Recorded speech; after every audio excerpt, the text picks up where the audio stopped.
There is a very specific kind of pain that doesn't hit you all at once. It builds slowly, drip by drip. Every time someone treats you like your feelings are an inconvenience, your needs are too much, or your presence is optional. For the longest time, you thought it was you. Your fault. Your flaw. Your insufficiency.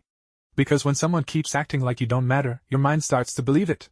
You begin shrinking yourself, apologizing for existing, walking on eggshells just to avoid becoming the problem. And the worst part? You never complained. You tried harder. You gave more. You stayed patient, gentle, forgiving, even when every part of you felt unseen. But then, something changed. Not a dramatic moment.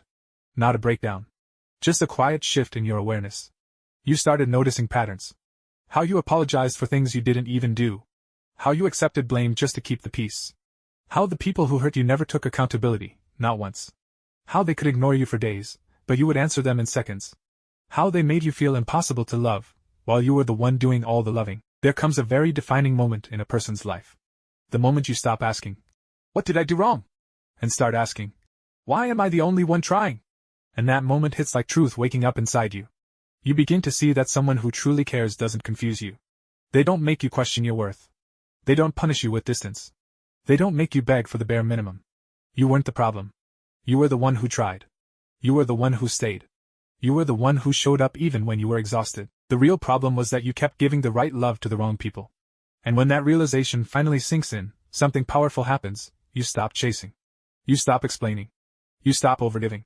You stop hoping they'll change. You start choosing yourself, quietly, slowly, steadily. And you realize that the peace you feel when you walk away is the peace you never felt while trying to stay. This isn't the end of your story. It's the beginning of the chapter where you return to yourself. Where your worth is no longer something others get to decide. Where you understand something deeply. You were never the problem. You were simply in a place where your value was invisible. But now you see yourself clearly. And you're not going back.